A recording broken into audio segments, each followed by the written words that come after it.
Bismillahirrahmanirrahim. Assalamualaikum warahmatullahi wabarakatuh. Bapak Ibu yang dirahmati Allah. Assalamualaikum.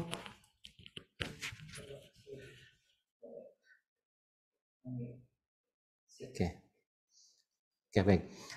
Bismillahirrahmanirrahim. Assalamualaikum warahmatullahi wabarakatuh, Bapak Ibu yang dirahmati Allah. Apa kabar hari ini? Waalaikumsalam warahmatullahi wabarakatuh. Masya Allah, luar biasa. Terima kasih untuk Bapak Ibu Waalaikumsalam yang warahmatullahi wabarakatuh. Iya, terima kasih untuk Bapak Ibu yang hadir siang ini di acara Zoom yang merupakan persembahan dari Yayasan Khairul Zikin Zoom Bandung meeting. untuk kelas Ajaib 1 sampai 7, kemudian untuk kelas Ziswaf, Zakat, Infak, Sedekah, dan Wakaf untuk dari Yayasan Khairul Zikin, dan juga untuk para Bapak Ibu yang mempunyai concern tentang pendidikan anak-anak, khususnya anak laki-laki. Alhamdulillahirrahmanirrahim, segala puji bagi Allah yang memberikan kita kesempatan hari ini untuk bisa hadir. Saya tahu ini nggak mudah buat kita semuanya karena ini adalah siang jam 1:30. Enaknya apa Bapak Ibu kalau siang-siang kayak gini? Enaknya tidur. Iya Bu Im.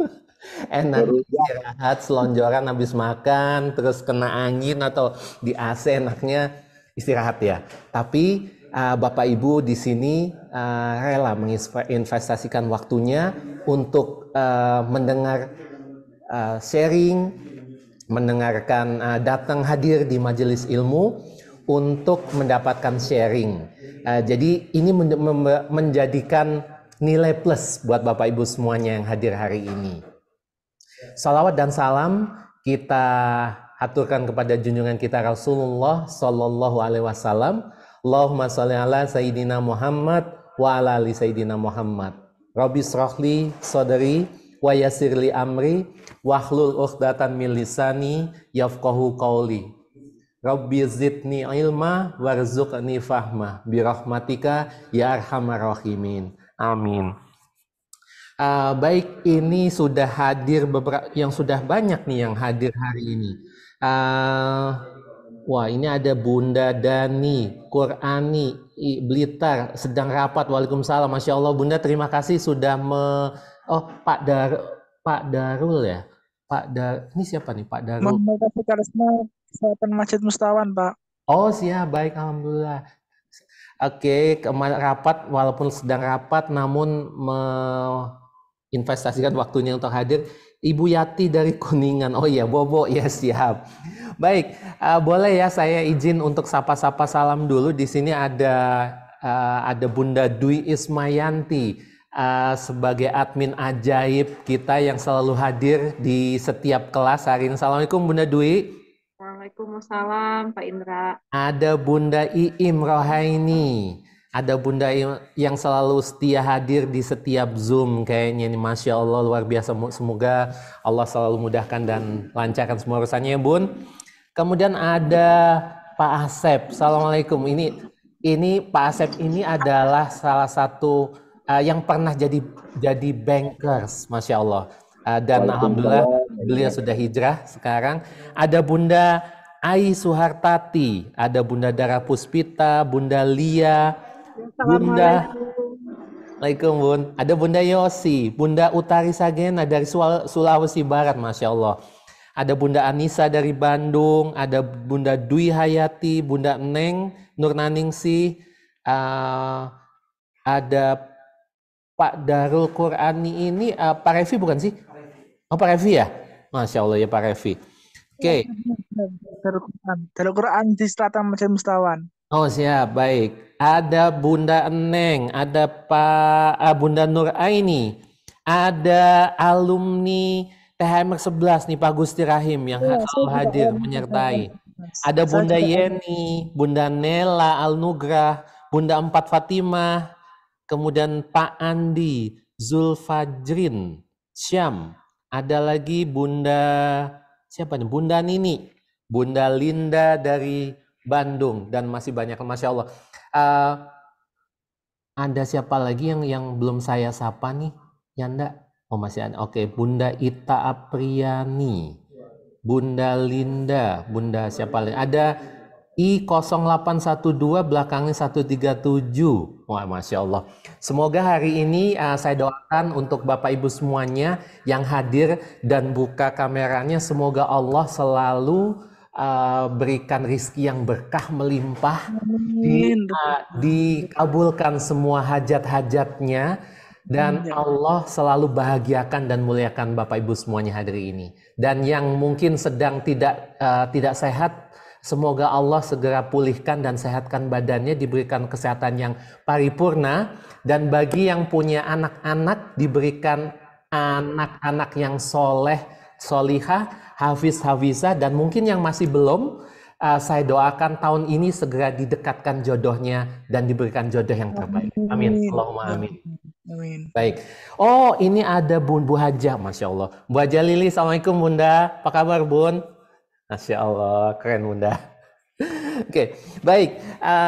Hari ini kita akan sharing ya, Jadi sharing. Kebetulan di sini saya sebagai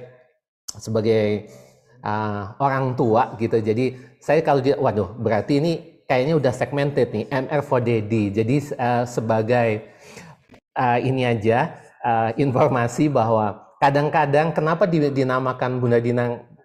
Oke, Pak Indra, saya kasih amanah untuk MR for Daddy. Jadi magnet rezeki ini adalah kajian rutin Bapak Ibu.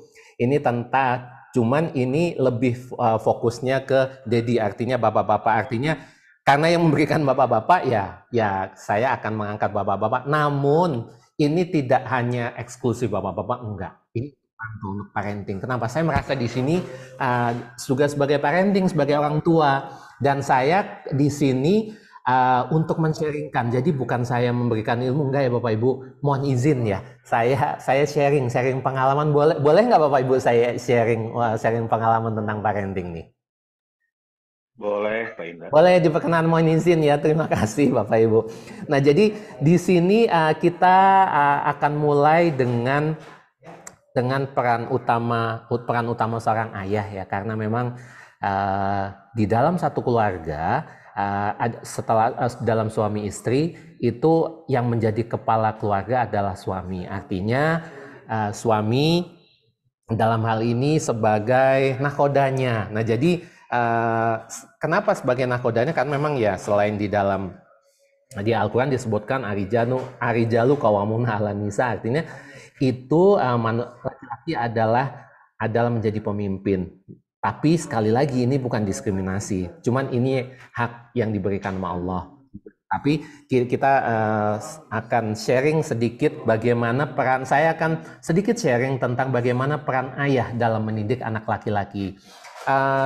Sebelumnya saya boleh izin untuk tak kenal maka ta'aruf, mungkin yang masih belum tahu. Nama saya Indra, kemudian saya dulunya pernah bekerja di tempat konvensional, saya kerja di hotel dulunya Bapak Ibu. Kemudian terakhir saya kerja di Bali. Saya tinggal di Bali lama, tinggal di Bali. Kemudian anak saya ada tiga. Yang pertama laki-laki usia 18 tahun. Sekarang alhamdulillah udah SMK kelas 3. Mohon doanya mau lulus dia. Masih PKL. Yang kedua masih sekolah di pesantren yang ada di Majalengka. Yang ketiga baru kelas 3 SD di Khairozikin gitu. Jadi saya punya anak laki-laki. Nah, saya mau sharing nih tentang mendidik, mendidik lah ya anak laki-laki, karena bagi saya yang menjadi alasan kenapa sharing adalah satu, saya tidak pengen Bapak Ibu mengulangi kesalahan atau ketidaktepatan yang saya lakukan. Jadi biasanya ya anak pertama itu adalah menjadi mohon maaf kalau dibilang percobaan. Kira-kira di sini siapa yang punya yang anaknya lebih dari satu sama kayak saya? Ada nggak ya? Oh, Bunda Im mungkin bisa chat ininya, ada yang berapa? Bunda Im berapa Bun putranya Bun?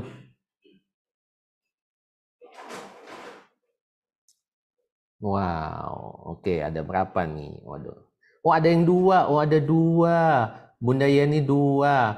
Bunda Safriana Kendari satu. Bunda Yani tiga. Oh, Pak Revi belum. Oke, ada dua perempuan. Pertama perempuan, kedua laki-laki. Yes. Oke. Wow. Saya dua laki-laki dan perempuan dari Bunda Nela Anugrah. Oke, Pak Asep dua laki-laki. Wah, seru banget itu kalau laki. Jadi memang oke, punya anak laki-laki itu sebenarnya seru banget. Seru banget. Kenapa? Punya anak laki-laki itu menjadi generasi penerus kita, dan kita bisa main-main sama dia, maksudnya sesuai dengan kita ya, misalnya main bola atau main kejar-kejaran, main perang-perangan gitu, seru banget. Tapi ternyata punya anak perempuan itu juga nggak kalah serunya gitu. Jadi alhamdulillah Allah kasih titipkan buat saya, yang terakhir anak saya adalah perempuan gitu. Jadi alhamdulillah komplit gitu. Nah, kita kembali lagi, kenapa saya pengen sharing ini. Saya nggak pengen mengulangi kesalahan yang saya lakukan. Jadi Bapak Ibu, saya dulu terhadap anak saya yang pertama, karena dia pertama mungkin menjadi orang tua di awal-awal, itu saya mungkin kurang tepat. Bukan mungkin, memang iya saya kurang tepat. Kenapa? Karena saya menjadi satu pengantin, ya kita nikah ya. Waktu itu saya masih Masya Allah, astagfirullahaladzim, saya dapat istri saya dapat Bu Rina itu dari pacaran dulu gitu. Jadi artinya pacaran dulu sampai 4 atau 5 tahun lah ya. Kayak gitu. Kemudian menjadi orang tua, kita nikah, menjadi orang tua kebetulan. Nah, kemudian saya punya anak pun itu juga ya kebetulan Bu, ya setelah melalui proses gitu setahun, alhamdulillah kami dikasih sama Allah anak langsung. Nah, saya kebetulan menjadi orang tua. Jadi sebenarnya nggak ada persiapan sih. Ya persiapannya waktu itu kalau saya sebelum nikah persiapan nyiapin uang untuk pesta, untuk akad nikah, untuk ya yang secara seremonial lah, lebih banyak ke situ.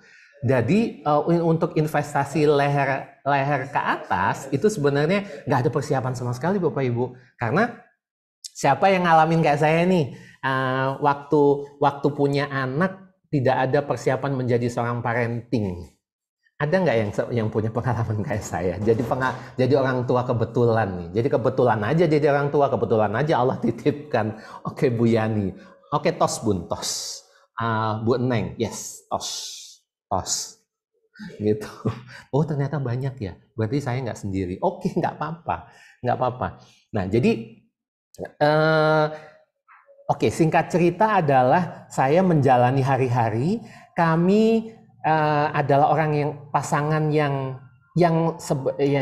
boleh dibilang sibuk ya, karena saya kerja di hotel itu dari jam 7 pagi sampai jam 11 malam itu hampir tiap hari. Saya kerja waktu itu rumah saya di Depok, kantor kerja saya waktu di Mulia saya di Senayan, kemudian di Shangri-La itu ada di Plaza BNI di kota, kemudian ada ya di Kuningan gitu, jadi saya pindah-pindah. Nah tapi memang untuk orang hotel itu kerja juga harus dari pagi, apalagi posisi saya waktu itu sudah supervisor atau asisten manager, jadi mau nggak mau saya harus ngedampingin walaupun shift, tapi saya kerja tetap cover kalau ada yang nggak masuk, dan itu saya cover kerjaan gitu. Saya pengen nunjukin loyalitas nih, mungkin sifat ini banget ya, maksudnya laki-laki pengen nunjukin kalau gue ini ada gitu kali ya. Kemudian istri saya waktu itu ngajar di Tebet. Nah jadi memang ngajarnya siang, tapi pulangnya itu Isya sampai rumah karena dia harus naik kereta. Nah mau nggak mau di antara periode saya nggak ada, istri saya nggak ada, itu kan berarti kami punya anak, Raka waktu itu baru lahir, dan kalau inget itu saya Masya Allah banyak istighfar Bapak Ibu. Kenapa? Karena di situ saya hire seorang asisten rumah tangga atau neni, atau punya ART, hadimat gitu. Jadi gaya banget ya punya anak satu tapi punya pembantu, punya asisten rumah tangga. Ada nggak yang di sini yang punya pembantu punya anak satu? Buat saya Masya Allah gitu. Nah ternyata Bapak Ibu, Sebenarnya ya kita kalau ngelihat plus minus sih memang banyak ya, ada plusnya ada minusnya ya. Karena gini, kalau kita ada asisten rumah tangga, rumah kita bersih, rapi, anak kita ada yang jagain. Tapi ternyata setelah saya sadari, dan sadarnya itu baru artinya setelah umur 5 sampai umur 10 tahun. Kenapa? Kan kita tahu nih, periode golden period anak itu dari umur 0 sampai 7 tahun. Itu adalah masa keemasan. Namun the golden period itu adalah 0 sampai 3. Di mana umur 0 sampai 3 itu adalah anak kayak spons. Dia menyerap. Memang dia nggak bisa ngomong, tapi dia mendengar.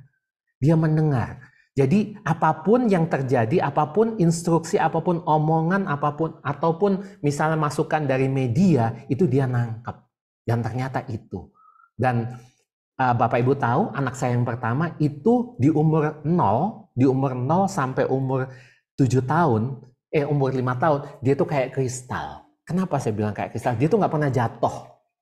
Nggak pernah jatuh, kepalanya nggak ada benjol-benjolnya. Beda sama anak saya yang kedua. Wah, itu udah dari umur 2 tahun udah penyok-penyok ibaratnya gitu. Nah, jadi dia umur 0 sampai 5 tahun tuh benar-benar rapi, bersih, dan dia tuh jadi anak yang lucu, anak yang bulat, pokoknya nyenengin, gemesin gitu. Dan dia tuh selalu mengikuti instruksi. Dia akan bergerak ketika dia mengikuti instruksi. Gitu. Nah, kelihatannya di awal, wih anak ini lucu banget ya, cute banget. Awalnya gitu, orang bilang, ih Raka lucu banget, cute banget gitu. Nah, tapi berasanya setelah kesini, setelah dewasa pun ternyata itu membawa dampak. Kenapa? Ternyata neninya ini dia tuh sangat-sangat menjaga keapikan, apik gitu. Jadi kalau misalnya, oke, Raka, kamu nonton TV, makan jangan kemana-mana. Kalau misalnya makan disuapin. Kalaupun misalnya kotor, tangannya dielap. Dia nggak diperbolehkan keluar dari rumah tanpa alas kaki. Masya Allah, nggak dikasih sama neni saya.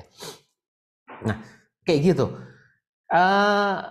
Kemudian dia apapun kemana-mana harus izin. Nah, dan Bapak Ibu tahu, setelah dia dewasa, ternyata itu sampai kadang gini, dia itu kalau misal sampai, mohon maaf ya, kalau misal ke belakang itu pun, ayah, bunda, boleh nggak aku ke belakang, aku mau BAB atau BAK. Sampai segitunya gitu loh. Maksudnya buat saya, Masya Allah, kamu tuh udah dewasa, udah balik. Masa iya harus gitu aja, harus izin. Maksudnya minta izin tuh artinya bukan izin gimana. Maksudnya sesuatu yang dia dalam hal ini dia merasa nggak pede. Kenapa? Karena waktu kecil banyak nggak bolehnya. Siapa yang ngalamin sama kayak saya? Waktu kecil anak-anaknya banyak dilarangnya. Ada nggak? Mudah-mudahan nggak ada ya. Mudah-mudahan saya aja. Karena itu Masya Allah. Ternyata ketika anak banyak nggak bolehnya, nggak boleh ini, nggak boleh itu, nggak boleh ini, karena perfeksionis orang tuanya atau mungkin neninya, itu ternyata sangat ngaruh. Dan anak gedenya itu nggak percaya diri. Gitu. Itu salah satunya adalah saya nggak pengen Bapak Ibu yang ada di sini itu mengulangi ketidaktepatan yang saya lakukan. Yang kedua adalah fenomena anak generasi sekarang. Kenapa di sini ada bendera, maksudnya bendera yang warna-warni itu, bendera warna-warni itu ibaratnya adalah, bukan ibaratnya, memang itu simbol dari LGBT. Nah, jadi jujur saya agak miris ya ngelihat di sosial media ataupun orang yang berseliweran di depan kita, seringlah kita ngelihat orang lewat gitu ya, berpenampilan yang misalnya laki-laki mohon maaf tapi kok nyiur melambai, kemudian perempuan tapi kok sangat-sangat maskulin gitu, rambutnya pokoknya laki banget gitu, Masya Allah. Nah, itu ternyata adalah dampak dari pola didik dan pola asuh. Dan yang ketiga, kenapa pengennya saya berharap kita sama-sama belajar Bapak Ibu untuk mencetak generasi madani. Generasi madani generasi yang hijrah ya, artinya generasi yang lebih baik lagi, generasinya Nabi, generasinya Rasulullah Shallallahu Alaihi Wasallam, terutama anak laki-laki. Jadi saya juga masih belajar. Jadi saya juga masih belajar untuk bagaimana mendidik anak laki-laki yang baik. Namun paling tidak saya tidak mendapatkan maksudnya yang ini ya terstruktur, tapi paling tidak saya belajar juga tentang bagaimana mendidik anak untuk biar lebih dia lebih tough, lebih tangguh, terutama anak laki-laki. Nah, jadi setelah saya menyadari bahwa itu tidak tepat di anak pertama, maka ketika kami mempunyai anak kedua, maka pola yang saya terapkan adalah ya udah di loss aja. Artinya gini, anak kalau tidak tidak pernah jatuh, dia kan nggak bisa merasakan gimana rasanya sakit atau nggak nyaman kayak gimana. Yang kedua, kalau dia nggak merasain jatuh, dia nggak akan bisa berempati sama orang lain, gitu. Jadi harapannya adalah yaitu karena nanti kita kan hidup nggak cuman sendiri, tapi kita hidup bermasyarakat, kita hidup dengan orang banyak, kita bersosialisasi, bersilaturahim sama orang. Ya, kalau kita tidak masuk dalam lingkungan itu, ya nantinya dia nggak akan mendapatkan dia nggak akan mendapatkan porsinya, dan dia tidak menjadi fitrahnya menjadi seorang laki-laki leader kayak gitu ya, gitu. Nah, jadi seperti itu kalau saya harapan saya ya untuk semuanya. Mudah-mudahan Allah ridho. Kita baca bismillah, mudah-mudahan sebelum kita masuk ke materi, kita bacakan Bismillahirrahmanirrahim. Mudah-mudahan Allah ridho dan diberikan dinding pemahaman untuk kita semuanya. Baik. Nah, oke. Jadi nanti untuk seri MR for Daddy ini adalah ada beberapa sesi. Ya, ada beberapa sesi. Jadi yang sebagian besarnya adalah nanti usia 0 sampai 7 tahun, kemudian yang kedua nanti akan pembahasan 8 sampai 15 tahun, kemudian akan ada usia seakan bahasan 15 tahun ke atas. Jadi udah masuk teenagers, pra-adult, jadi pra-dewasa. Nanti kita pun akan bahas, tapi nanti ya, karena memang kita mohon izin, kita akan mulai dari yang paling basic dulu. Paling awal ya. Jadi anak-anak di usia 0 sampai 7. Kenapa? Karena memang seperti saya bilang tadi bahwa menjadi orang tua betulan itu nggak mudah.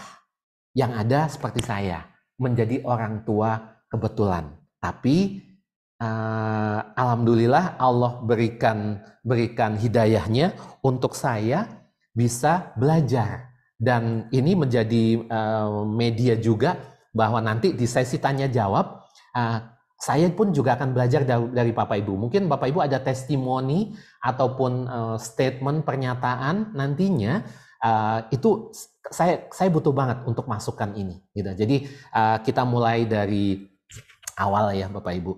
Nah, jadi sebenarnya fenomena bayi itu sebenarnya bukan kertas kosong. Bukan kertas kosong. Ini pun ditegaskan di dalam hadisnya Rasulullah, tidaklah seorang bayi yang lahir kecuali dalam keadaan fitrah. Maka kemudian kedua orang tuanya lah yang akan menjadikan anak itu menjadi Yahudi, Nasrani, atau Majusi. Artinya gini, Bapak Ibu. Satu, bayi itu sebenarnya bukan kertas putih. Jadi bayi itu sebenarnya udah diinstal sama Allah, udah diinstal sama Allah di dalam otaknya. Itu adalah software. Softwarenya itu apa? Yaitu fitrah yang ditanamkan sama Allah berupa fitrah tauhid maupun fitrah seksualitas.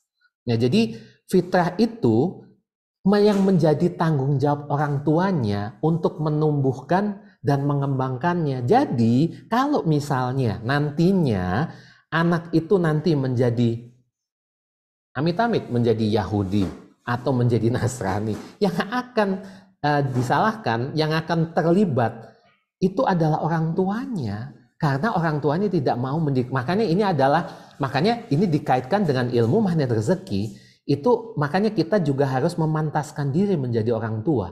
Menjadi orang tua yang seperti apa? Ya, kita menyadari bahwa di awal kita harus sadar bahwa menjadi orang tua itu bagaimana how to minimize your mistakes, how to minimize your sin, bagaimana meminimalkan dosa-dosa yang kita lakukan. Kenapa? Karena semakin tebal dosa, semakin banyak dosa, semakin banyak perisai, itu akan ngaruh sama anak. Jadi guru saya pernah bilang, Bunda Dina maupun Pak Nas bilang bahwa kalau anak tidak mau diatur sama kita, artinya kitanya nggak mau diatur sama Allah. Itu adalah basicnya. Itu dasarnya Bapak Ibu. Nah jadi kembali lagi bahwa fitrah itu yang harus ditumbuh kembangkan sama orang tua. Jangan sampai menjadi orang tua yang zolim. Jadi ketika terjadi penyimpangan, kan gini loh, kalau misalnya di Indonesia itu mungkin ada, nggak cuma di Indonesia sih, mungkin ada beberapa pemakluman, misalnya nggak apa-apa lah anak laki-laki pakai baju pink, nggak apa-apa lah laki-laki pakai baju sutra gitu misalnya. Padahal itu udah jelas dalam agama.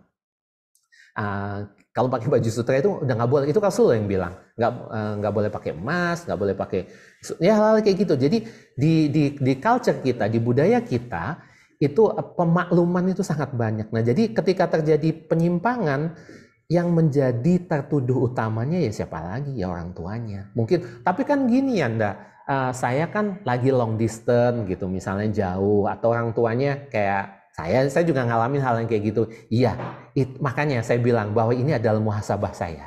Muhasabah saya bahwa long distance is good, but not the best for the children. Kenapa? Yang namanya mendidik, ya, namanya mendidik itu juga harus balance. Bapak sebagai leader itu harus hadir. Gimana cara kalau misalnya enggak? Ya kalau enggak, berarti harus ada salah satu.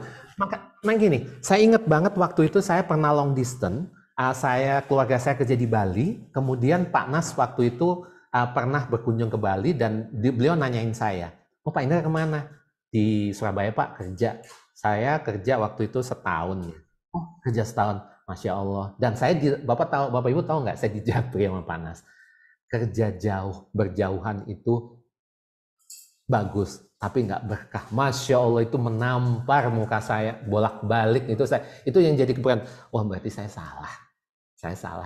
Oke, saya salah, ampuni saya siap belajar. Artinya ya qadarullah, dengan ilmu LOP akhirnya saya bisa kembali lagi bersama dengan anak-anak saya. Dan Bapak Ibu tahu, tiap hari ternyata ya ketika ada pesawat lewat,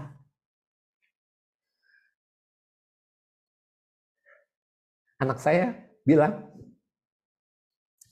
ayah pulang. Ayah pulang. Kapan ayah pulang? Dada pesawat, antar ayahku pulang. Kayak gitu. Jadi, buat saya,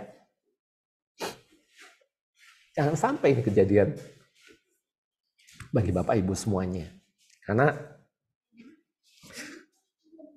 ketika kita jauh dari anak-anak kita, dari istri kita, ada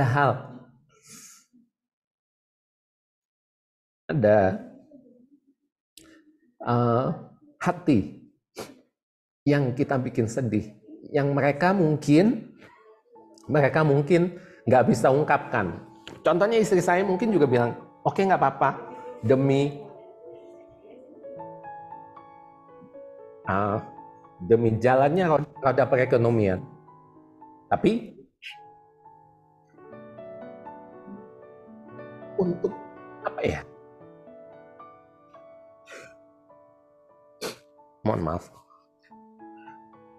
Untuk kesehatan psikologis anak, saya nggak sarankan. Tapi life is about choice, right? You have an option. Anda punya opsi. Anda punya style untuk mendidik keluarga Anda. Tapi bagi saya cukup. that's enough for me untuk long distance relationship. Karena dan sekarang pun, dulu Bapak Ibu tahu cita-cita saya pengen keliling dunia, saya pengen kerja di luar, saya pengen kerja di hotel, the best hotel in the world. Saya waktu itu pengen kerja di Dubai, saya pengen di Qatar, tapi ya qadarullah memang nggak dapat nggak mudah, karena mungkin ada ibu saya, mungkin orang tua, istri saya, anak saya mungkin yang nggak gitu. Jadi ya gitu. Dan akhirnya ternyata nikmat banget bisa kumpul sama anak-anak, sama orang-orang yang kita cinta, itu nikmat banget, dan itu melebihi rezeki yang kita dapatkan kayak gitu. Oke. Nah, jadi kita kembali lagi bahwa selain fitrahnya sebagai fitrah tauhid, fitrah seksualitas pun dalam Al-Qur'an juga sudah disebutkan. Di dalam dasar-dasar Al-Quran, di surat Al-Hujurat, hai manusia, sesungguhnya kami menciptakan kamu dari seorang laki-laki dan perempuan. Nah, jadi di sini kita sebagai orang tua harus memastikan, kita sadar bahwa anak kita adalah makhluk yang unik, gitu. Jadi laki-laki sama perempuan itu beda, gitu loh. Jadi memang unik. Nah, jadi dalam surat Al-Imran, dan anak laki-laki tidaklah seperti anak perempuan, gitu. Jadi laki-laki memang nggak sama perempuan. Jadi tapi ini sekali lagi ya Bapak Ibu, ini bukan diskriminasi, karena memang ini nasnya Allah. Jadi seperti ginilah layaknya misalnya ikan sama burung, gitu. Laki-laki itu dan perempuan diberatkan ikan sama burung. Kalau ikan itu kan bisanya berenang.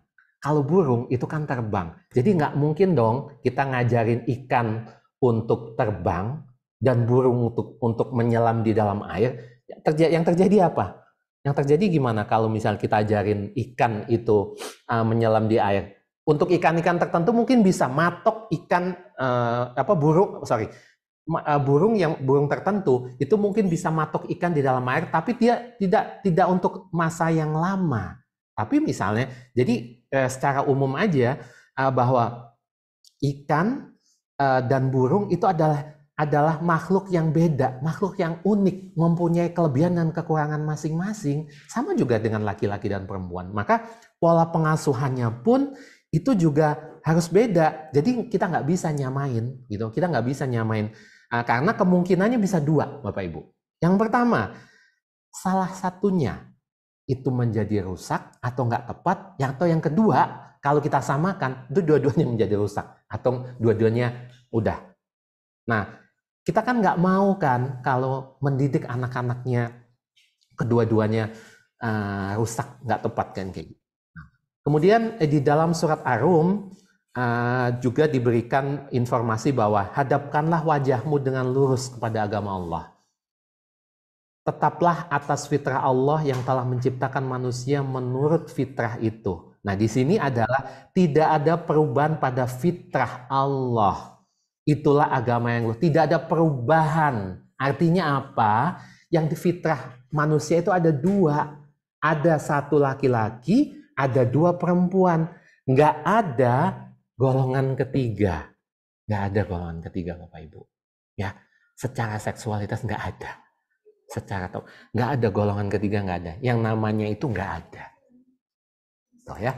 Nah, jadi sekarang apa hubungannya dengan memanen rezeki? Iya, kita di sini sebagai orang tua, khususnya sebagai bapak nih. Bapaknya leader. Leader itu role model.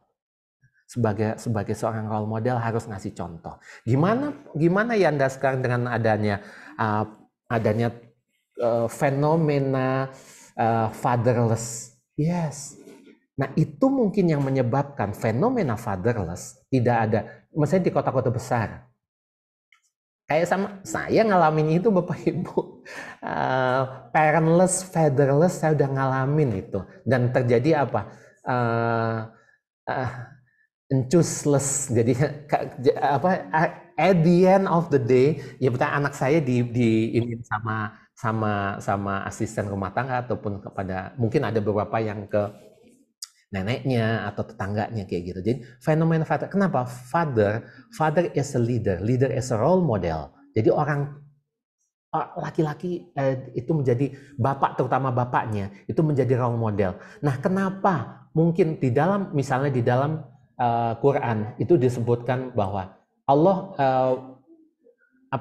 nyuruh bapaknya yang ngomong, bukan ibunya, karena memang dari segi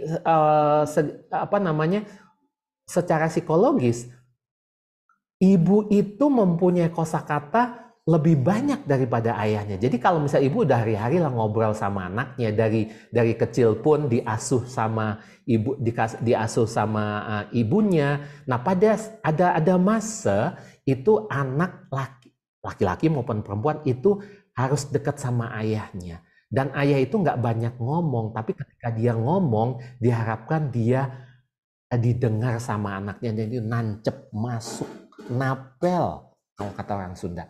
Jadi itu yang diharapkan dari seorang ayah. Jadi kita bisa cek nih, seberapa besar perisai kita, ya. Jadi saya udah mulai beristighfar nih sama Allah. Ternyata banyak hal yang saya lakukan, ternyata kesalahan saya sebagai seorang tua yang kebetulan, sekali lagi, kebetulan saya bukan orang tua yang betulan, saya orang tua kebetulan. Kenapa? Ya kebetulan aja dia orang tua, kebetulan aja dia amanai punya anak kayak gitu. Jadi saya nggak pengen Bapak Ibu sama kayak saya. Mudah-mudahan saya doakan ya Bapak Ibu menjadi orang tua yang soleh dan solihah. Mudah-mudahan Allah berikan kemudahan sama Bapak Ibu untuk menjadi orang tua yang benar-benar menjadi istiqomah, menjadi orang tua yang selalu dibahagiakan, dimulakan sama Allah, gitu ya. Jadi kita bisa cek. Nah, oke, ini tadi bahasan, kita kembali lagi seksualitas yang diharapkan dari anak-anak kita. Nah, jadi ini ngomongnya kok seksualitas, ngomong jorok ya, nah, enggak. Kita nggak ngomongin bukan ngomongin hubungan seks, no. Ini yang kita harus pahami bahwa laki-laki dan perempuan itu adalah punya software dan hardware yang beda, dan mereka tuh unik kayak gitu.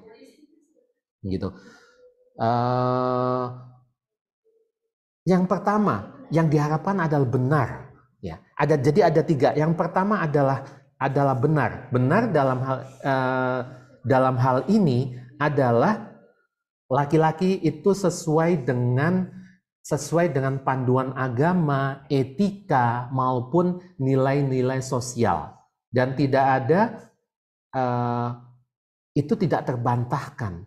Kata Rasulullah, Allah sangat melaknat laki-laki yang seperti perempuan dan perempuan yang menyerupai laki-laki. Jadi dalam banyak hal, misalnya seperti itu, laki-laki menyerupai perempuan, perempuan menyerupai laki-laki, kemudian sifatnya juga, termasuk simbol-simbolnya, seperti yang tadi saya bilang. Kita untuk kaum laki-laki tidak boleh memakai baju sutra ataupun emas. Ternyata Bapak Ibu, setelah melalui beberapa penelitian saya pernah baca, kenapa laki-laki nggak boleh pakai emas? Karena ternyata di dalam kandungan emas itu bisa menyebabkan organ tubuh kita di ginjal maupun di paru-paru itu akan menumpuk zat di dalam emas itu, dan itu nggak bisa keluar. Nah, beda dengan perempuan. Kenapa? Karena ketika perempuan itu tiap bulan kan dia haid dan dia ada pergantian darah. Nah, sedangkan laki-laki enggak. Nah, itu adalah salah satu alasan kenapa Rasulullah melarang. Laki-laki nggak boleh pakai emas. Tapi kalau misalnya perak ataupun besi, boleh. Tapi kalau emas enggak. Jadi khusus logam argentum, Ag atau emas, itu tidak diperbolehkan untuk laki-laki. Ya, kayak gitu. Dan itu panduan Rasulullah, dan itu udah nggak terbantahkan. Kayak gitu. Nah, termasuk juga dengan berhubungan yang ada hubungannya dengan organ tubuh. Misalnya gini dah, di dalam ini mandi bareng misalnya. Kita ngomongin tentang seksualitas yang diharapkan sesuai dengan panduan agama, etika maupun nilai sosial. Sebenarnya dan mandi bareng sesama jenis, artinya saat misalnya laki-laki mandi bareng sama laki-laki, perempuan apa perempuan, itu tidak dianjurkan. Karena kenapa? Laki-laki nggak boleh melihat aurat laki-laki, orang lain. Dan perempuan juga nggak boleh. Nah, jadi itu yang sudah menjadi apa namanya ya? Itu panduan dalam nilai dalam etika agama pun nggak boleh. Jadi kita harus menempatkan itu. Kemudian yang kedua tentang lurus. Yang kita harapkan adalah lurus. Lurus itu jadi laki-laki di sini kita ajarin kepada anak-anak kita bahwa dalam dirinya diinstal software laki-laki. Contohnya gini, dalam laki-laki kenapa dinamakan ada laki-laki punya zakar? Karena di situ ada nilai ada dalam dari arti dari akar kata zikrun. Zikrun itu artinya berpikir. Jadi laki-laki itu adalah makhluk yang berpikir. Jadi berpikir itu logika. Jadi laki-laki ya wajar kalau laki-laki itu sebagai makhluk yang logis, yang berpikiran logis. Gitu. Jadi kemudian laki-laki juga disebut sebagai rojulun. Akarnya adalah kalau saya mendapat informasi adalah rijlun itu kaki. Nah, filosofi kaki di sini itu ada dua. Yang pertama adalah kaki itu sebagai penopang beban. Jadi sebagai penopang beban. Ibaratnya inilah Bapak Ibu, kaki itu kan ada dua ya. Kaki itu ada dua. Kalau misalnya pemain bela diri itu kan ada kuda-kuda. Ya, jadi kuda-kuda yang kuat gitu. Kalau yang bela diri mungkin tahu. Jadi diharapkan laki-laki itu menempatkan dirinya, menyiapkan dirinya untuk selalu bersiap siaga, untuk selalu kuat untuk kuda-kuda dalam menghadapi lingkungan sekitarnya, membantu orang tuanya, membantu saudara-saudaranya,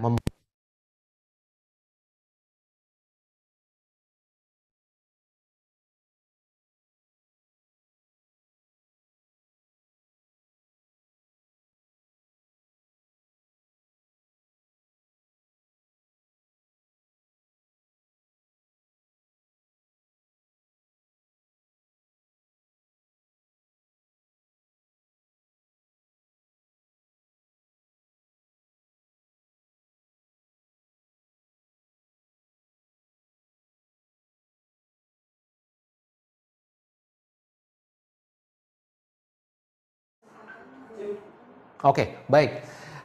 Saya kembali lagi. Sampai mana tadi? Oke, kuda-kuda. Betul ya, kuda-kuda?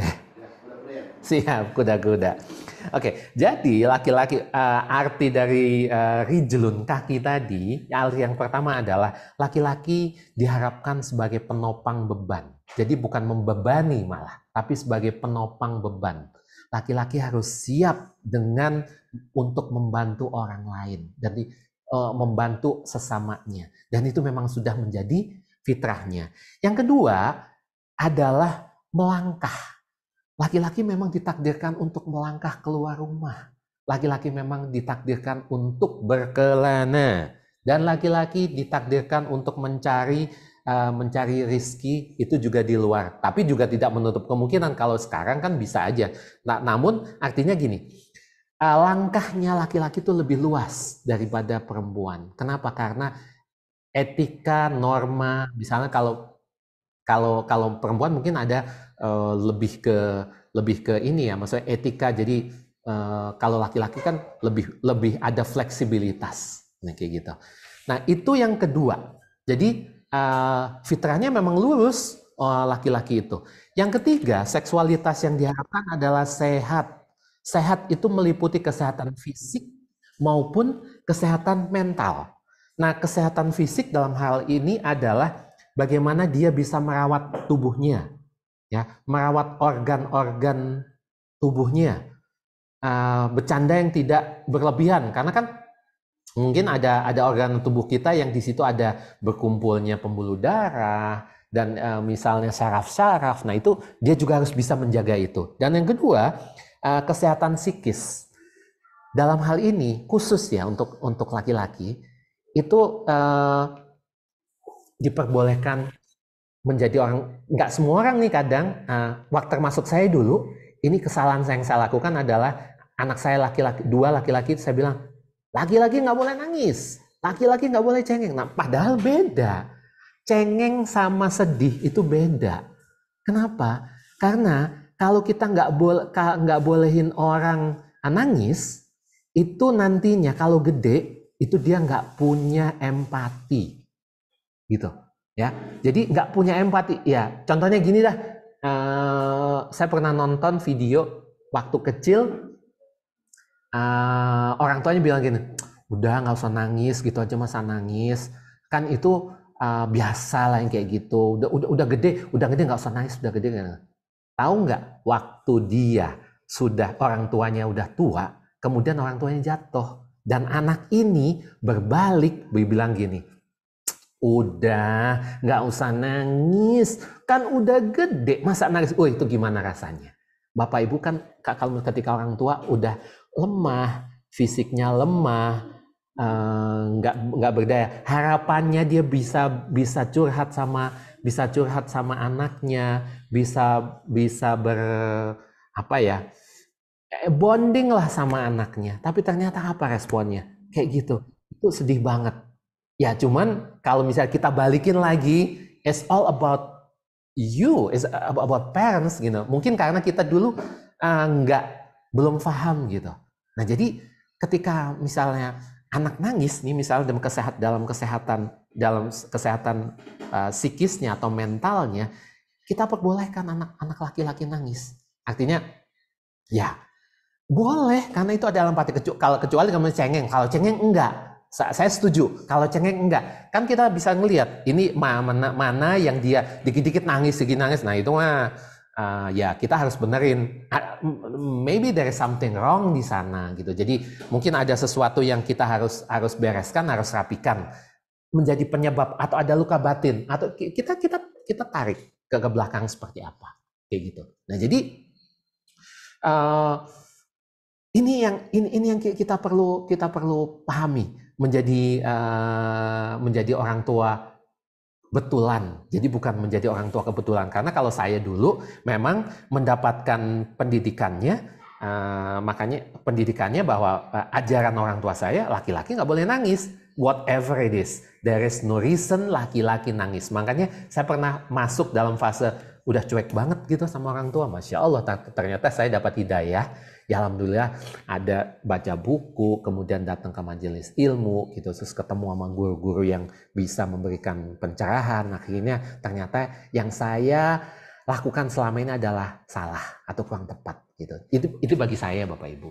Jadi itu yang menjadi penyebabnya. Nah, jadi untuk mendidik, untuk menyiapkan anak-anak menjadi generasi madani itu, anak laki-laki perlu persepsi yang positif. Persepsi yang positif itu apa? Ya tadi, menempatkan dia seperti fitrahnya. Fitrah dalam tauhid maupun fitrah secara seksualitas. Yang kedua, anak laki-laki itu kita harus perkenalkan dengan role model. Dan role model paling terbaik itu adalah siapa? Ada yang tahu nggak? Role model terbaik anak siapa? Bapak Ibu ada yang tahu nggak? Siapa? Ada yang tahu role model terbaik anak siapa? Orang tua, ayahnya. Yes, siapa lagi? Orang tua. Yes. Bu Yani, Bu Linda, Bu Dwi. Oke. Yes, orang tuanya. Wabil khusus kalau untuk yang laki-laki adalah ayahnya. Kenapa?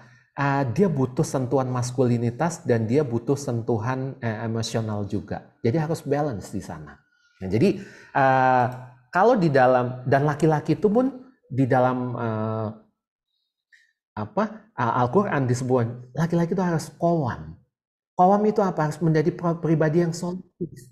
Dia selalu, karena dia sudah mempunyai fitrah yang secara tauhid maupun secara seksualitas dia udah mantap, dia dan udah benar, dan dia menjadi pribadi yang solutif. Jadi bukan pribadi yang suka mengeluh, pribadi yang suka blaming, suka menyalahkan, atau pribadi yang suka nyari excuses, suka nyari apa ya excuses itu? Alasan gitu.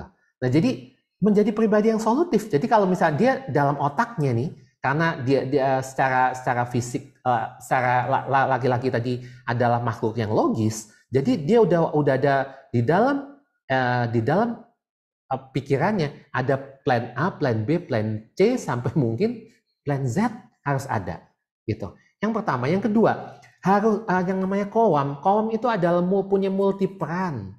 Jadi nggak cuma satu hal aja. Nah, ini saya juga lagi belajar. Ternyata selama ini nggak tepat. Kalau misalnya satu, boleh kita fokus. Tapi paling tidak kita, karena selama ini yang terkenal dengan multi peran itu adalah ibu-ibu. Ya, multi peran itu adalah ibu-ibu. Tapi ternyata di dalam Al-Quran pun disebut bahwa laki-laki harus qawam. Qawam itu harus multifungsi, multi peran. Artinya multi peran. Ya kalau misal nih istrinya lagi ngelahirin atau lagi kurang sehat, ya suaminya lah yang masak, suaminya lah yang nyuci piring, suaminya lah yang nyes itu apa ya? Cuci baju atau setrika, kayak gitu. Nah, jadi peran, tapi harus adil dan seimbang. Nah, jadi kayak gitu. Jadi harus nggak cuma satu peran aja, harus banyak, semakin banyak peran itu semakin baik. Tapi kembali lagi. Lah kalau saya gimana sih Anda? Iya mungkin karena latar belakangnya mungkin dididiknya beda. Jadi makanya mencari ilmu itu dari buayan sampai liang lahat. Iya kita tetap cari. Saya juga sama. Lagi belajar untuk gimana sih menjadi suami yang baik, menjadi orang tua yang baik khususnya, menjadi anak dari ibu saya yang baik. Jadi menjadi laki-laki yang baik, bagaimana caranya? Kita harus selalu jangan pernah putus untuk cari ilmu, kayak gitu. Nah, yang ketiga laki-laki dan yang ketiga laki-laki itu diharapkan menjadi seorang al-qayyim atau pemimpin. Jadi pemimpin itu adalah leader. Lead by example. Leader itu adalah dia harus mampu menjadi pribadi yang menjadi contoh. Ya, gimana dia mimpin, gimana dia nyuruh. Kalau dia jadi menjadi leader itu adalah lead by example. Jadi gini, saya teringat semboyannya Ki Hajar Dewantara. Yang pertama, what is the leader? Leader is engarso sung tulodo. Artinya in the front we give an example. Artinya di depan kita kasih contoh. Ing madio mangun karso artinya di tengah-tengah. In the middle we are involving in this area. Artinya di dalam tim, mau tim di sekolah maupun tim di rumah maupun tim di masyarakat, dia harus selalu terlibat. Yang ketiga, tuturi handayani, supporting, jadi bisa mendorong dari belakang. Itu namanya is it a leader, gitu ya? Is a leader, benar-benar leader gitu, lead by example, kayak gitu. Nah, ini ada contoh yang sangat baik yang diberikan oleh Allah di 4 keluarga ya. Jadi ada 4 keluarga. Yang pertama adalah keluarga di dalam surat Al-Imran ayat 33. Allah memilih Nabi Adam, Nabi Nuh, ya, Nabi Adam dan Nabi Nuh. Kemudian ada keluarga Ibrahim dan keluarga Imran. Nah, ngelihat nggak ada perbedaan di situ? Ada yang ngelihat? Memilih Adam, Nuh. Adam dan Nuh disebutkan orangnya. Tapi untuk keluarga Ibrahim dan Imran itu keluarga dua-duanya. Yang atas yang ada punten. Yes. Keluarga. Jadi bedanya adalah di sini yang cara belajarnya, Allah ngasih apa ya? Blueprint untuk kita menjadi orang tua. Bagaimana memilih the best example. Ya memang sih kalau dilihat secara result atau hasil, Nabi Adam dan Nabi Nuh itu keluarganya ada yang fasik, yang tidak beriman. Tapi kalau untuk keluarganya Ibrahim dan keluarga Imran itu adalah kita yang ideal gitu. Nanti kita lihat ya setelah ini. Nah, cuman fokusnya adalah kenapa Allah memilih Nabi Adam dan Nabi Nuh itu adalah bagaimana prosesnya. Ya kan? Allah itu lebih melihat prosesnya. Kalau Nabi Adam itu lebih, kenapa kita harus contoh Nabi Adam itu lebih kepada evaluasi diri Nabi Adam. Ketika Nabi Adam diturunkan dari surga, itu dia nggak blaming tuh, oh gara-gara lu nih iblis kayak gini, gara-gara Hawa nih kayak, enggak. Rabbana zolamna anfusana. Nabi Adam bilang bahwa ini karena kezaliman aku. Jadi bukan karena orang lain. Nah, itu yang harus kita contoh. Ya, jadi ini mungkin kalau dalam ilmu manait rezeki, ini adalah ilmu yang paling tua garis kebenaran tuh itu. Gitu. Jadi Allah kasih petunjuk bahwa ini loh contoh yang tepat gitu. Jadi ketika kita mengalami sesuatu bukan karena orang lain, tapi karena diri kita, karena memang dosa kita, ya memang kitanya. Tapi ini diambil sebagai contoh. Jadi dia kan nabi, yes dia nabi, tapi ini sebagai role model buat kita. Jadi untuk kita nggak seperti itu. Yang kedua adalah Nabi Nuh. Nabi Nuh ini punya ada istri Nabi Nuh. Mungkin Bapak Ibu lebih paham tentang cerita yang sebelum waktu mendakwahkan Nabi, berapa ribu tahun Nabi Nuh berdakwahnya itu nggak main-main, siang dan malam. Jadi bukan siang aja, dia ngalah-ngalahin restoran Padang, restoran siang malam gitu. Nabi Nuh nih gigih dalam berdakwah. Dan anaknya pun ketika anaknya mungkin belum tepat, Nabi Nuh masih pengen ngajak, wahai anakku sayang di sana. Jadi masih ada kasih sayang di sana. Tetap ada usaha walaupun sampai titik terakhir mau ditenggelamkan sama Allah, masih Nabi Nuh ini mengajak untuk beramal soleh, untuk menuju ke jalan kebenaran. Walaupun endingnya Kan'an maupun istrinya itu ditenggelamkan sama Allah karena memang dosanya, tapi tetap berusaha sampai titik darah, sampai titik mau banjir, mau air bah, itu masih dipanggil anaknya. Itu kisah Nabi Nuh. Nah kemudian di dalam kenapa disebutin keluarga? Wa'ala Imrona wa'ala Ibrahim. Jadi alal alamin, yang melebihi dari segala umat. Kayak gitu. Nah jadi kita bisa lihat karakteristiknya dua keluarga ini ya. Kalau Nabi Ibrahim jelas Nabi. Kalau Imran itu dia bukan Nabi, tapi dia kakeknya Nabi. Tapi pada saat itu Imran itu bukan Nabi. Kalau Nabi Ibrahim adalah Nabi. Kemudian kalau keluarga Ibrahim itu adalah hidup dengan poligami. Kita tahu bahwa istrinya selain Saroh dan juga Hajar, juga ada istri yang lain. Kalau keluarga Imran cuma satu, Hana, istrinya Imran, dan itu ibunya Maryam. Kemudian kalau untuk Ibrahim itu nomaden hidupnya. Dari Palestina, kemudian pindah ke Makkah, kemudian kemana nomaden. Nah sedangkan keluarga Imran itu menetap di Baitul Maqdis, di Palestina. Kalau Nabi Ibrahim itu punya anak banyak. Kalau Imran itu anaknya cuma satu, Maryam.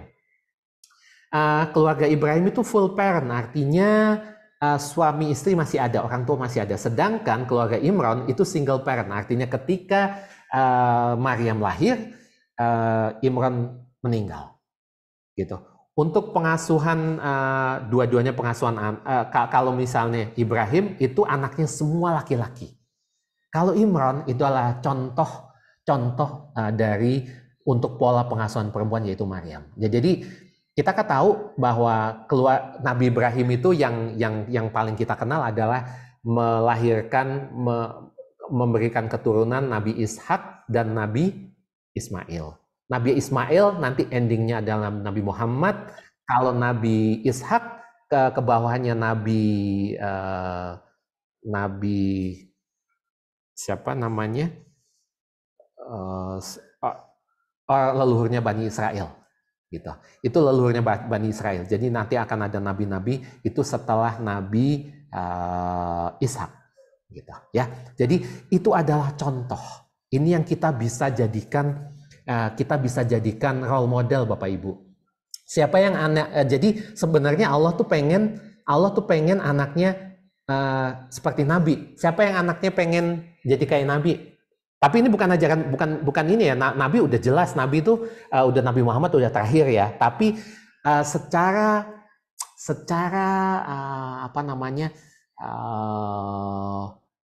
mentalitas, secara leadership itu Allah mencontohkan ini, gitu ya. Siapa yang pengen anaknya mempunyai akhlak seperti Nabi? Saya pengen. Ada yang pengen anaknya punya akhlak seperti Nabi? Yes. Maka belajar dari Al-Quran bahwa anak itu adalah investasi, dan ini nanti jangan lupa Bapak Ibu, ketika kita punya anak yang solehah, itu nanti yang akan menjadi wasilah bagi kita untuk mencapai surganya, itu salah satunya dari anak. Ya, oke. Baik, kalau gitu, jadi hikmah dari semuanya ini adalah semua persoalan bermula dari dosa. Jadi kalau kita pengen anak-anak kita baik, anak kita sesuai dengan akhlaknya Nabi, ya kita harus introspeksi. Sudah hilangkah semua perisai-perisai kita? Sudah tipiskah semua dosa-dosa kita? Kemudian yang kedua, sadar dosa akan jadi awal keajaiban. Yes, ketika kita sudah tidak ada dosa akan mudah. Makanya saya pernah sharing bahwa sekarang ya Allah, saya doanya itu saya minta ampun aja dah. Jadi ketika saya pernah pada fase bahwa doa saya itu banyak Bapak Ibu, banyak banget, tapi ternyata apa? Nggak ada yang dikabulin satupun sama Allah. Dan ketika saya sudah berserah, udah bukan berputus asa ya, tapi begitu ngeliat, oh ternyata dosa saya itu banyak. Nggak cuma sekarang aja, dosa masa lalu saya itu banyak. Banyak hal yang saya lakukan. Siapa yang punya sama kayak saya, pernah melakukan dosa besar misalnya. Ada dosa syirik, ada nggak Bapak Ibu? Dosa syirik tuh gini contohnya, kalau saya. Misalnya, kalau saya lagi nggak sehat, oh gampang, saya punya kartu sakti, kartu menuju sehat, saya dulu punya kartu asuransi, oh gampang saya punya kartu asuransi. Jadi ketika saya sakit, ketika saya nggak sehat, oh gampang punyain. Bukannya malah saya minta maaf sama Allah, ampun sama Allah, tapi saya langsung ke rumah sakit yang terbaik, karena memang kita dapat jatah ke rumah sakit terbaik. Ternyata itu ada dosa syirik Bapak Ibu. Siapa yang sama kayak saya? Ada ya? Ya oke. Kemudian itu menyekutukan Allah, kemudian melakukan punya riba sama bank. Itu saya. Ada nggak yang sama? Mudah-mudahan nggak ya. Oke, alhamdulillah nggak ada. Siap. Nah itu. Nah ketika saya sadar bahwa dosa saya itu banyak banget gitu. Saya ya udah sekarang saya udah minta ampun aja. Minta ampun dulu baru minta ini itu, ya itu benar gitu. Jadi setelah itu ada hal-hal yang kadang saya nggak kepikiran malah saya dikasih gitu. Cuman saya yakin bahwa Allah itu adalah maha mengetahui, karena Allah itu tahu pada saat kapan kita butuhkan. Nah jadi Bapak Ibu nggak usah kecil hati ya, kalau misalnya sekarang mungkin doanya atau hajatnya belum dikabul, itu bukan berarti Allah tuh nggak dengar. Enggak, Allah itu tahu kapan saat ngasihnya, saat yang paling tepat gitu ya. Atau mungkin kita masih tebal perisainya gitu ya. Oke, sepakat ya Bapak Ibu? Oke, kemudian sibuk kita sibuk lihat dosa kita sendiri, jangan ngeliatin dosa orang lain. Gitu. Bertaubat udah bagi yang sudah mengenal ilmu magnet rezeki, Salat taubat, istighfar itu menjadi menu utama kita tiap hari. Kemudian yang terakhir adalah hikmahnya kita hati-hati sama dosa yang kanan. Jadi hati-hati banget. Kalau perlu kita nggak usah ngomong sesuatu hal ya, karena gini, semua pikiran dan perkataan adalah doa, dan doa selalu diijabah sama Allah. Jadi nggak ada kompromi, nggak ada excuse, jadi nggak ada pilihan lain selain berpikir positif, berkata yang positif, Bapak Ibu. Itu beneran loh, itu beneran, dan itu saya alami, Masya Allah, astagfirullahaladzim. Ternyata nih, misalnya pikiran yang kurang baik, itu akan kejadian loh. Apalagi Bapak Ibu semuanya ini udah jadi magnet kalau yang sudah ikut SMR dan TMR. Itu benar-benar loh itu. Jadi hati-hati beneran. Ini tuh benar-benar hati-hati, dijaga banget. Kayak tadi pagi saya juga diingetin sama Bunda Dina, hati-hati 100% pikiran itu akan diijabah sama Allah. Jadi hati-hati ya. Kalau bisa mulai sekarang nih, udah nggak usah mikirin yang negatif, jangan ngomongin orang, udah. Kalau misalnya tapi kadang gini, kita perlu untuk sesi buang sampah. Cuman sekarang saya baru nemu tipsnya, kalau sesi buang sampah itu udah kita bertarung aja di sejadah deh. Kalau misalnya perlu kita ngomong sama Allah, kita nangis, kita mau teriak, bukan teriak-teriak, maksudnya kita ngadu, nangis sejadinya udah di sejadah aja. Itu adalah arena kita untuk buang sampah. Karena kita nggak perlu, jangan percaya sama orang gitu. Artinya dalam arti, karena gini, ketika kita buang sampah kita nggak pernah tahu. Nah, iya kalau misalnya yang kita omongin itu bisa menjaga, kalau enggak gimana? Ya yang paling bisa dipercaya ya hanya Allah aja. Pasangan juga mungkin ini ya. Tapi saya sarankan untuk curhatnya hanya sama Allah aja. Oke? Baik. Nah, jadi ini tips parenting, sedikit tips kembali lagi tentang parenting ke anak-anak ya.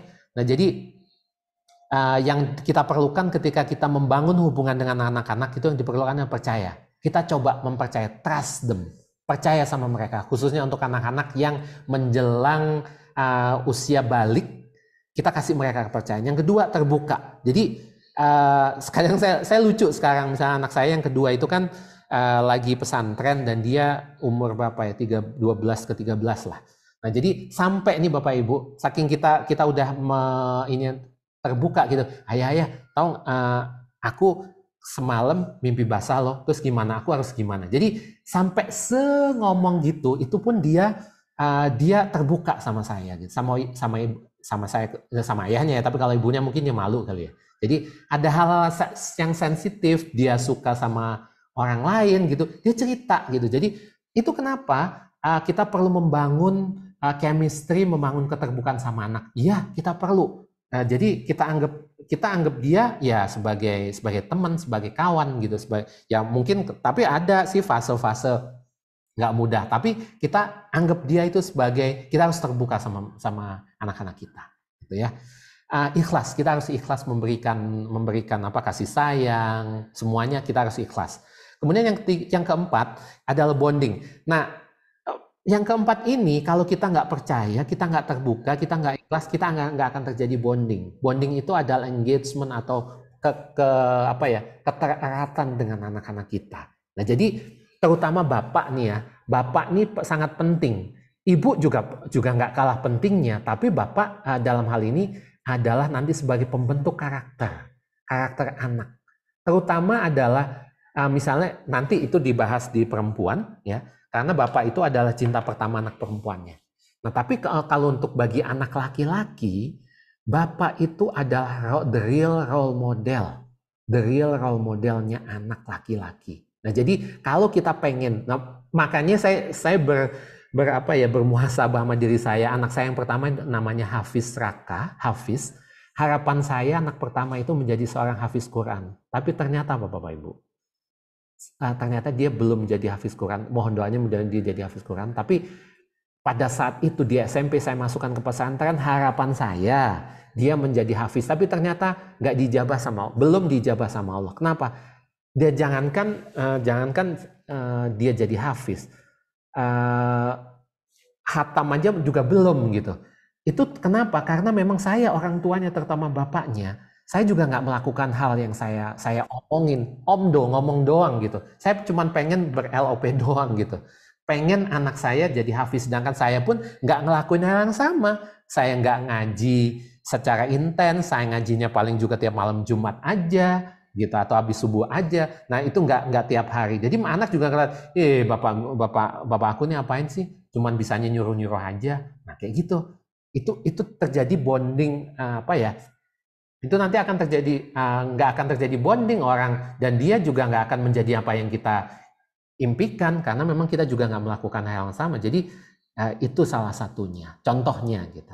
Nah kemudian berikutnya adalah kickback kita saling doakan, biasakan untuk doa bersama, kita saling mendoakan, itu biasakan. Untuk kita yang sudah biasa di Magnet Rezeki kan udah ada ya, saling kickback, saling mendoakan, itu adalah budaya yang bisa kita bawa di rumah gitu. Yang terakhir adalah say I love you. Jadi jangan ragu, jangan geleh, jangan risih kalau kita sama anak kita atau pasangan kita love you gitu. Nah jadi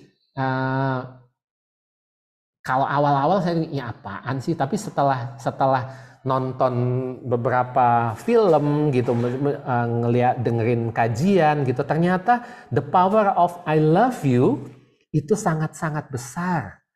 Nah, selain memberikan stimulasi positif buat anak, itu juga membangun bonding, membangun keterbukaan. Jadi dan membangun anak-anak bisa mengungkapkan perasaannya gitu. Jadi nantinya diharapkan kalau dia udah menjadi besar, dia akan bisa berempati sama orang lain. Kayak gitu ya, Bapak Ibu. Siap. Ini ada satu video yang buat saya ini sangat menampar muka saya. Ternyata pantesan gitu. Dan jadi mari kita saksikan video ini nanti, setelah itu nanti kita sedikit diskusi. Mangga, silakan Yanda.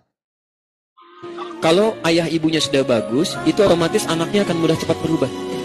Ini sudah pengalaman begini. Arahnya begitu. Bapak ibunya mulai baik, itu semua akan dirubah oleh Allah satu keluarga. Anaknya akan mulai berubah. Ya, karena ketika ayah ibunya baik, ayahnya mencari nafkahnya baik, ridho Allah turun, ibunya juga baik, maka yang masuk ke tubuh anak-anaknya baik semua. Maka mulai terjadi perubahan. Sebenarnya gampang kalau ingin anaknya baik, orang tuanya jadi baik. Orang tuanya baik. Jadi kalau anak ada yang tidak baik, jangan marahin anak, istighfar dulu. Mungkin antum tuh yang nggak pernah memberikan kebaikan di situ. Jangan banyak tuntut anak. Ustaz, bagaimana ya anak saya begini? Ketika Allah turunkan dan tetapkan itu menjadi anak Anda, ketika lahir anak itu baik. Baik, gak ada anak kemudian ketika lahir. Makanya disebut ins di Quran. Disandingkan dengan jin. 18 kali disebutkan di Quran. Ya ma'syaral jinni wal ins, wa ma khalaqtul jinna wal ins. Ins itu artinya baik, ramah, lembut. Gak ada anak ketika dilahirkan langsung kasar, gak ada. Oke. Boleh saya minta pendapat satu atau dua orang, atau mungkin bisa ditulis di chat. Kira-kira setelah video ini apa yang didapat kira-kira Bunda Yanda? Musik ya, Yan? Oke. Ada yang nangis. Butia, Budian. Saya ingin menjadi satu dengan Allah. Oke. Masya Allah. Oke. Merasa banyak salah pada anakmu. Yes. Saya pun mengalami hal yang sama, Bapak Ibu.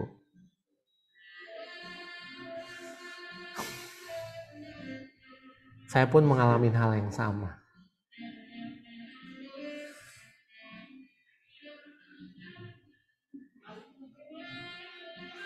Yes. Ketika kita menyalahkan anak, ternyata saya yang salah. Saya nggak tepat. Terlepas dari itu pola pengasuhan orang tua saya yang kayak gimana, ya itu kewajiban kita sekarang. Makanya kita belajar. belajar parenting itu mau yang sudah punya keluarga, yang belum punya anak, maupun yang sudah anaknya banyak, ataupun yang sudah anaknya dewasa mungkin bisa untuk persiapan cucunya. Jadi selalu belajar, saya pun belajar, Masya Allah. Itu semua dimulai dari kita. Oke, kita putus. Artinya gini, oke, saya dididik dengan keluarga yang mungkin orang tua saya yang dulu kayak tentara, ya udah kita putus. Itu artinya putus dalam arti ya sudah, kita nggak bisa rubah orang tua kita kayak gimana. Tapi yang bisa kita rubah kan sekarang nih. Ya udah kita mulai dari sekarang gitu. We start from now on. Kita sudah belajar jurus-jurus ilmu magnet rezeki yang sangat keren banget menurut saya, itu nendang banget. Perisai, disiplin kata, garis kebenaran, Masya Allah itu garis kebenaran, nggak pernah berhenti itu belajarnya itu. Jadi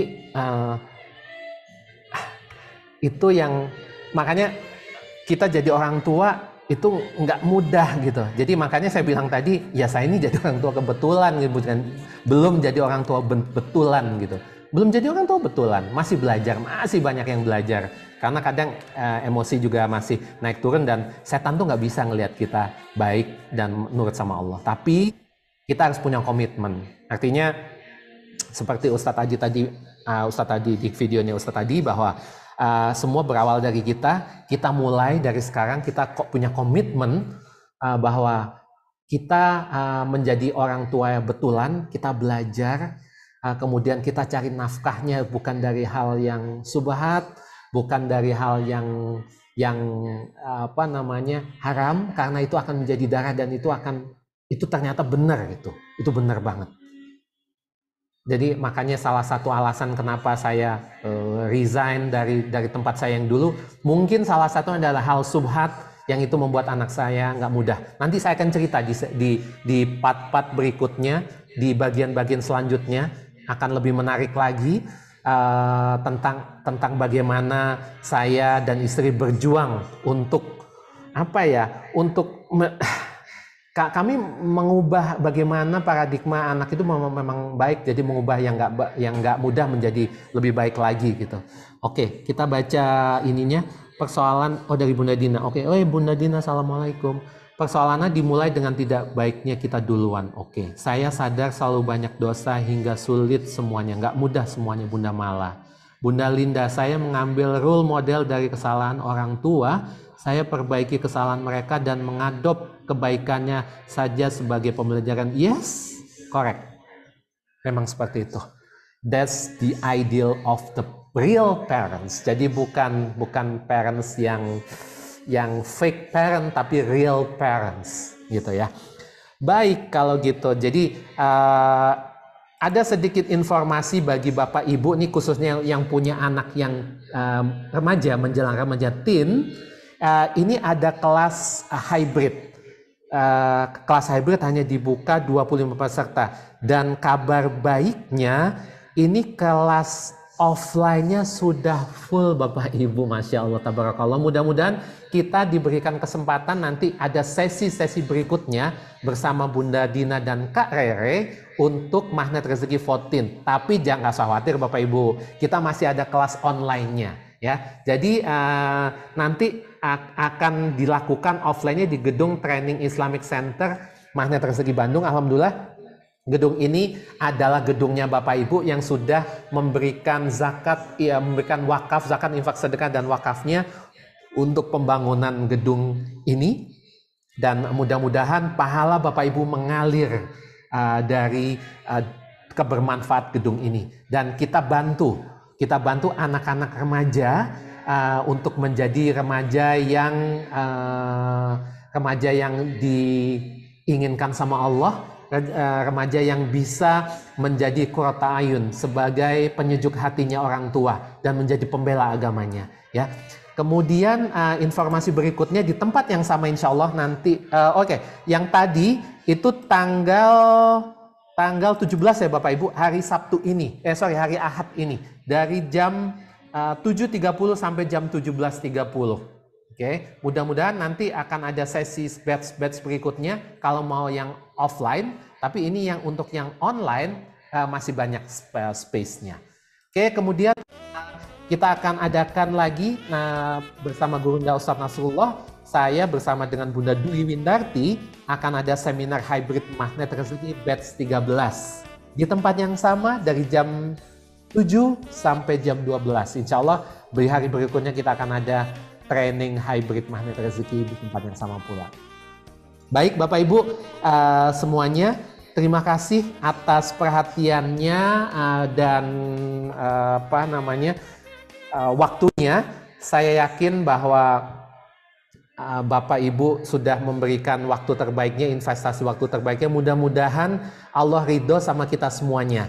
Oke, kita masih punya waktu 10 menit ya untuk tanya jawab. Saya buka untuk forum tanya jawab selama 10 menit. Mungkin Bapak Ibu ada yang mau ditanyakan atau mungkin mau testimoni, mangga silahkan. Saya tunggu. Ada mungkin 2 kali ya.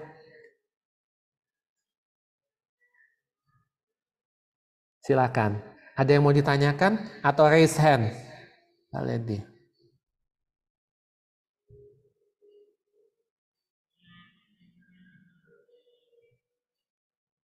Ada yang mau ditanyakan tentang bagaimana mendidik seni mendidik anak laki-laki, Bunda, atau ya enggak? Mangga silakan.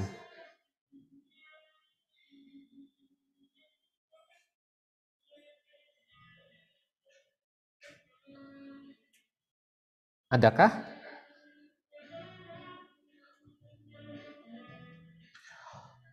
Oh ya, sekedar informasi untuk Magnet Rezeki 14 ini untuk anak remaja ya Bapak Ibu. Jadi nanti bersama seharian nanti bersama ya Bunda Dina dan Kak Rere. Jadi nanti akan di snacknya itu including snack 2 kali, kemudian ada makan siangnya. Jadi nggak akan, insya Allah nggak terlantar anak-anaknya. Kemudian dikasih modul, kemudian nanti juga ada kelas kelas pembinaan gitu. Siap, silakan. Oke, ini dari Bunda Dian. Bagaimana cara mendidik anak laki-laki tanpa seorang ayah? Masya Allah. Baik, Bunda, saya bagaimana ini tanpa seorang ayah tuh artinya ayah ini long distance atau ayahnya wafat atau separate nih Bun?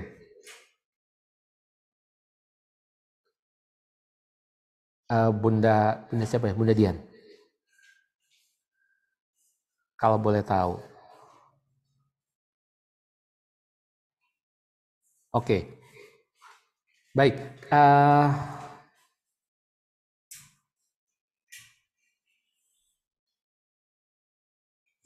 baik. Akan coba saya jawab untuk bagaimana mendidik seorang anak tanpa seorang ayah. Di samping mau itu bagaimanapun keadaannya, tetap figur, kalau anak laki-laki yang dibutuhkan adalah figur kehadiran figur ayah itu sangat diperlukan. Kenapa? Karena pada fitrahnya laki-laki itu adalah sebagai dia harus qawwam, artinya dia menjadi seorang leader.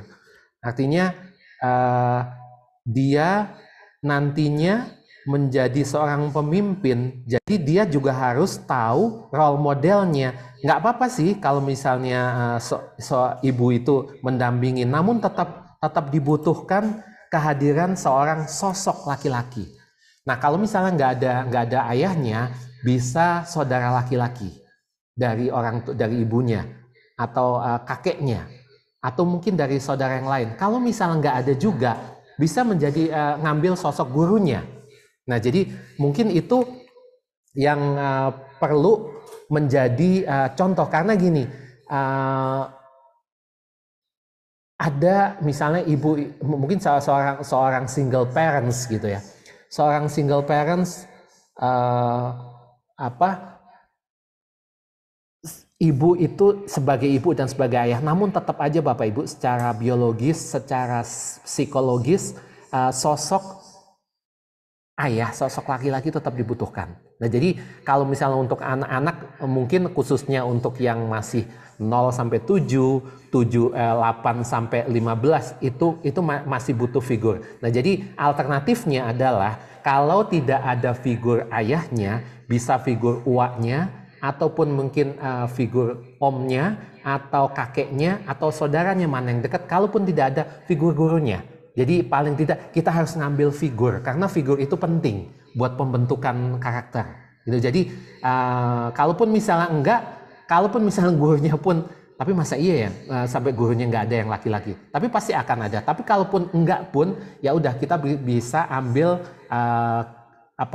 referensi misalnya dari cerita-cerita tentang Nabi Muhammad, dari sirah Nabawi, itu sangat baik untuk menjadi figur, karena ya memang mungkin kalau itu terlalu abstrak ya, mungkin kalau dibacakan itu anak karena fotonya nggak ada, videonya nggak ada, orangnya nggak ada, itu hanya cerita, tapi paling tidak itu akan membantu. Jadi mungkin Ustadz juga akan bisa dijadikan figur yang baik gitu, figur yang baiknya gitu. Jadi paling tidak orang tua harus mereferensikan, karena memang figur itu diperlukan untuk pembentukan karakter, gitu Bunda. Bagaimana Bunda Dian? Apakah sudah mewakili? Yan mana Yan? Oh, Masya Allah. Sudah, oke. Usia 4 tahun lalu, oke. Iya, baik Bunda Dian. Baik. Apakah jawaban saya sudah bisa mewakili pertanyaan Bunda Dian?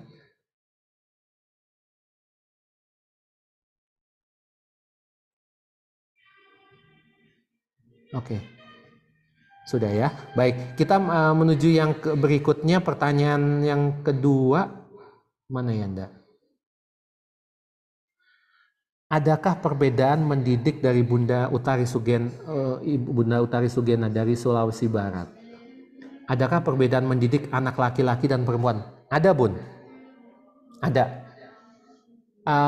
Yang jelas tadi secara fitrahnya pun beda. Jadi cara kita yang jelas adalah secara fitrah tauhid maupun secara fitrah seksualitas beda. Secara fitrah tauhid bahwa laki-laki itu adalah sebagai imam, misalnya dalam sholat sebagai imam. Kalau perempuan, laki-laki bisa menjadi imam bagi laki-laki lain dan perempuan. Tapi perempuan itu menjadi imam untuk perempuan yang lain, tapi tidak untuk menjadi imam laki-laki. Itu salah satu contohnya. Kalau untuk yang tauhid, kalau untuk yang seksualitas jelas. Jadi kalau cara mendidik, kita didik laki-laki itu misalnya tidak memakai pakaian yang keperempuanan. Kemudian kita berikan secara bertutur, misalnya bertutur, cara berdiri, cara berjalan, gitu.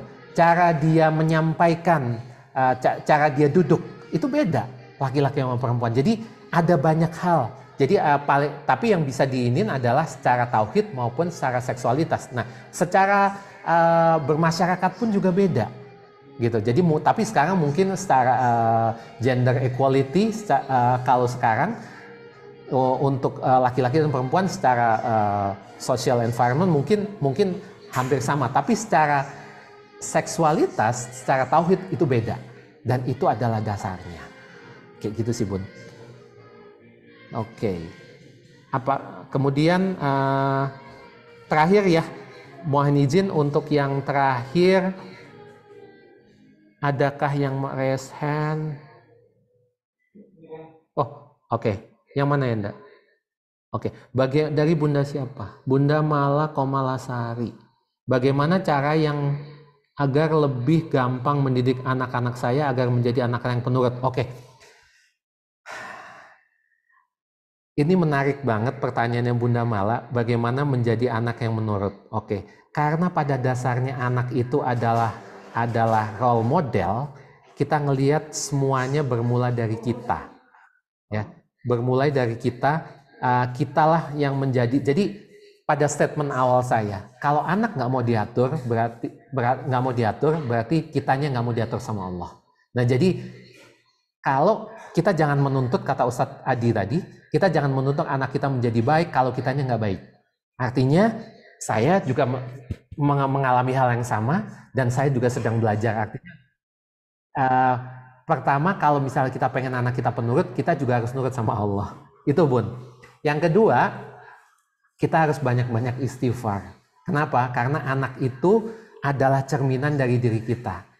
Kalau anak mungkin tidak melakukan ketidaktepatan, berarti apalagi khususnya anak yang masih belum balik ya, itu sangat nyata refleksinya bahwa kalau anak-anak sebelum balik itu misalnya anak ini, berarti kitanya yang benar-benar harus minta ampunnya sama Allah yang luar biasa.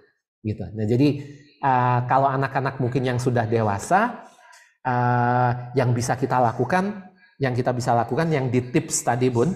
Jadi yang pertama kita coba selain kita istighfar sama Allah, kita doakan karena kita kerjanya di alam kuantum, kita doakan dengan kuantum insya Allah nanti akan sampai doa kita. Yang ketiga, kita jangan bosan menuntut ilmu. Dan yang terakhir adalah kita lakukan tips percaya, terbuka, ikhlas. Kita bisa bonding, kemudian kita kickback, kita saling doakan, dan kita jangan pernah bosan untuk bilang I love you son, atau I love you my daughter, I love you. Jadi kita nggak usah gengsi, nggak usah males, nggak usah geleh, kita ucapkan I love you, karena itu akan menjadi entry point kita untuk memahami anak. Nah setelah itu tadi saya bilang bahwa jangan bosan cari ilmu, ada kok ilmu, ternyata ilmu memahami anak tuh ada. Nah jadi nanti mungkin ada di kelas-kelas lain, di kajian Yayasan Khairul Zikin, akan ada kelas itu, jadi nantikan ya Bun, mudah-mudahan kami bisa membersamai untuk pengetahuan lebih banyak lagi untuk kita semuanya, kayak gitu. Baik, ini sudah Masya Allah udah azan di sini, udah azan asyar nih, sudah saya mohon izin Bapak Ibu semuanya, mudah-mudahan sharing yang saya berikan, yang saya bagikan berguna untuk Bapak Ibu semuanya. Kemudian ini berkah dan Allah, yang penting Allah ridho, dan ini menjadi titik tolak, titik balik, breakthrough kita untuk menjadi orang tua betulan, bukan orang tua kebetulan. Baik, saya mohon izin, saya dengan Indra selaku pemberi sharing hari ini. Terima kasih juga untuk orang yang ada di balik layar, Yanda Fajrin. Terima kasih Yanda yang sudah menjadikan acara ini luar biasa dahsyat. Semoga Yanda diberikan kemudahan, kelancaran, dibahagiakan dan dimuliakan sama Allah. Dan saya doakan untuk Bapak Ibu semuanya, mudah-mudahan Allah berikan kemudahan, kelancaran, diberikan rezeki yang berkah melimpah, dan selalu istiqomah untuk selalu beribadah kepada Allah, dan diberikan kesehatan buat Bapak Ibu semuanya dan seluruh keluarganya. Wabillahi taufik wal hidayah. Akhirul kalam, kita baca doa kafaratul majelis. Subhanallahumma wa bihamdika asyhadu an la ilaha illa anta astaghfiruka wa atubu ilaik. Wabillahi taufik wal hidayah. Wassalamualaikum warahmatullahi wabarakatuh. Sampai ketemu lagi Bapak Ibu semuanya. Terima kasih.